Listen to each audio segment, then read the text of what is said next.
Hey there. Subscribe to my channel. And also press this bell icon. Saya temukan adalah riwayat yang lebih kuat tentunya, kurang lebih dalamnya 5 meter, lebarnya 7 meter. Dalamnya 5 meter, dan 5 meter ini sudah kurang lebih seperti masjid kita ini. Ya, dalamnya. Jadi orang kalau sudah jatuh ke dalam gak bakal bisa keluar. Parit itu kecuali menggunakan alat atau wadah untuk bisa naik. 5 meter kurang lebih seperti tembok masjid kita ini. Lebarnya 7 meter, berarti lebih luas lagi. Mungkin dari tempat saya duduk melewati tiang ini sampai ke sana 7 meter. Dan ini sudah cukup teman-teman sekalian untuk tidak bisa dilewati oleh kuda. Kalau unta jelas tidak mungkin bisa. Tapi kalau kuda biasanya digunakan untuk loncat. Dan kuda biasanya kalaupun dia loncat yang sangat kuat 4 meter ya. 3 meter, 4 meter, ya, 5 meter itu sudah luar biasa. Makanya sudah ukuran kuda, 7 meter mereka sudah tidak bisa loncati. Walaupun nanti kita akan lihat di perang ini ada beberapa orang Quraisy yang punya keterampilan luar biasa berhasil meloncati parit tersebut. Ya. Ada 5 orang nanti yang berhasil loncat dan mengajak muslimin untuk duel. Mulailah baginda Nabi SAW membagi muslimin. Dibuatlah peraturan oleh Nabi SAW, semua laki-laki muslim enggak boleh tinggal di rumahnya. Nginap di situ, di wilayah yang mau dibuat parit. Dan Nabi SAW membagi. Setiap 10 orang dipimpin oleh satu menggali wilayah tertentu. Jadi luasnya 7 meter kali sekitar 3 meter atau 4 meter. Ya, itu sekitar 7 kali 3, sekitar 21 meter per 10 orang. 10 orang, 10 orang, 10 orang. Terus supaya terbagi. Mecah karena luas sekali, wilayah Khandak itu luas sekali. Maka mereka harus menggalinya dan harus menyelesaikan dalam hitungan sekian hari saja. Khilaf dalam sejarah berapa harinya. Ada yang mengatakan seminggu, ada yang mengatakan 10 hari. Karena pasukan sudah mulai mau bergerak dari Mekah. Dalam riwayat Bukhari disebutkan ya, tentang ada beberapa kejadian setelah pembagian itu. Mulailah sahabat bekerja. Ada beberapa kejadian-kejadian, di antaranya para sahabat saling memotivasi dengan syair-syair dan perkataan. Dan Nabi SAW juga mengucapkan doa-doa mulia yang akhirnya diikuti oleh para sahabat. Ada satu orang pada saat itu bernama Ju'ailin. Ju'ailin ini teman-teman artinya serangga. Karena orang ini di padang pasir. Ya. Orang-orang padang pasir sering menamakan anak-anaknya dengan nama hewan. Ya. Seperti itulah. Dan ini sebenarnya dalam Islam dianjurkan jangan ya. Lebih baik dihindari. Kita cari nama-nama yang mulia. Karena manusia lebih mulia daripada hewan gitu. Ya. Tapi ada saja orang yang menamakan itu. Yang jelas Ju'ailin namanya serangga. Dia rupanya datang, dia masuk Islam. Kemudian Nabi SAW menanyakan, siapa namamu? Dia bilang Ju'ailin. Kata Nabi SAW, sekarang kau Amr. Sekarang kamu Amr. Dan ini juga bagian dari syariat teman-teman sekalian. Siapapun yang masuk Islam ataupun orang muslim tapi namanya tidak baik artinya diganti. Sunnah Nabi SAW itu ganti nama. Ya, saya dulu waktu masih mengajar di kampus banyak mahasiswa saya ganti namanya gitu. Tapi tidak harus, saya tidak perintahkan mereka atau minta mereka untuk mengganti di KTP segala itu mungkin butuh proses di akte lahir. Tapi minimal nama panggilannya. Karena kadang-kadang artinya nggak baik gitu kan. Atau mungkin tidak punya makna. Kenapa kita tidak pakai nama-nama mulia, nama sahabat, nama para nabi-nabi misalnya. Yang jelas Nabi SAW langsung mengganti Ju'ailin menjadi Amr. Karena Nabi SAW mengganti, maka para sahabat melantunkan syair mengatakan sammahu ba'da Ju'ailin amran wa kana lillahi fil yaumi barran. Dia telah diberi nama setelah Ju'ailin Amran dan Allah pada hari ini akan memberi kebaikan. Lalu mulailah para sahabat melantunkan itu sebagai motivasi satu sama yang lain. Di dalam riwayat Bukhari yang lain, Sahal bin Sa'ad radhiyallahu anhu berkata, kami bersama Rasulullah SAW di dalam parit. Jadi Nabi SAW juga tipologi raja dan pemimpin yang perlu dicontohi teman-teman sekalian. Karena beliau kalau memerintahkan sesuatu beliau ikut langsung. Bukan cuma bicara. Sekarang kan banyak begitu.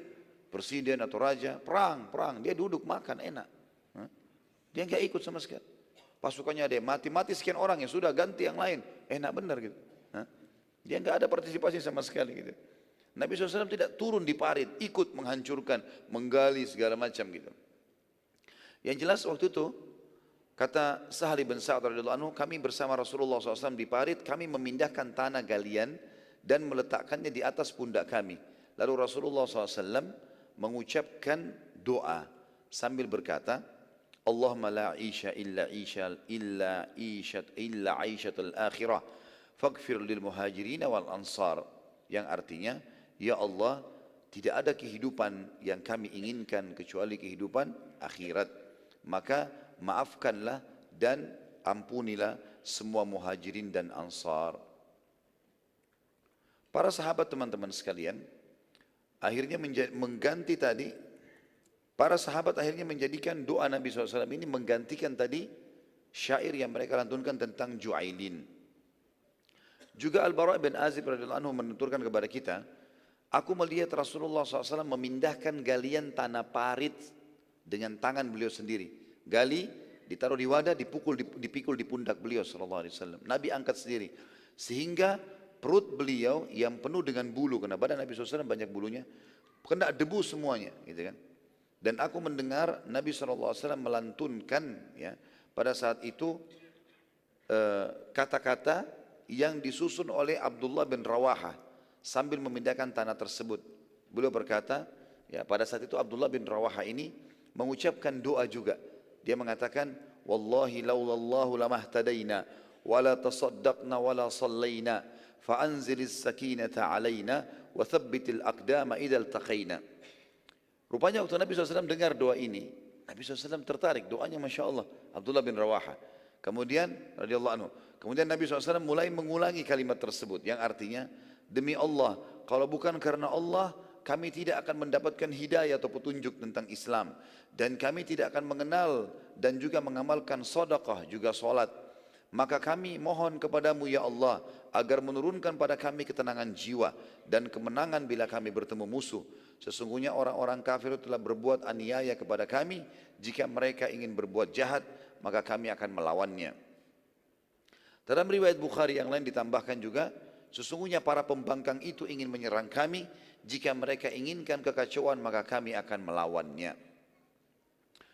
Orang-orang munafik teman-teman pada saat itu di Madinah, karena Nabi SAW wajibkan semua laki-laki harus ada di parit.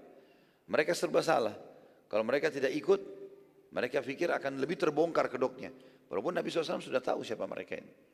Akhirnya mereka ada yang ikut menggali parit, bahkan mayoritasnya bekerja pada saat itu di parit. Gitu. Tapi mereka sering kali melanggar, karena Nabi SAW kasih instruksi, di parit kalau ada yang mau pulang, izin dulu. Istri sama anaknya silakan di rumah, orang tua boleh di rumah. Semua yang masih kuat laki-laki harus tinggal di parit, nginap di situ. Mereka mereka saling membagi makanan satu sama yang lain dan seterusnya. Pokoknya di situ nggak boleh pulang sama sekali kecuali dengan izin Nabi SAW. Tapi sering kali mereka pergi lari, ya, dan Nabi SAW sudah tahu. Kalaupun ada di antara mereka orang munafik ini yang sedikit punya kebaikan, mereka mengatakan, ya Rasulullah, izinkanlah kami pulang karena rumah kami terbuka, rumah kami aurat. Kalau kami biarkan terbuka, maksudnya kami tidak pulang menginap, maka nanti kalau ada orang jahat yang ganggu bagaimana? Padahal sudah jelas-jelas perintah Nabi SAW tidak boleh pulang. Dan Allah akan menjaga keluarga mereka. Apalagi memang pintu masuk Madinah cuma dari situ. Enggak mungkin ada yang bisa masuk dari wilayah lain. Tertutup Madinah itu. Maka pada saat itu pun Nabi SAW mengizinkan. Karena Nabi tahu mereka pun tidak ada gunanya. Ya. Mereka cuma buat masalah. Orang-orang munafik ini nama-namanya saja Islam.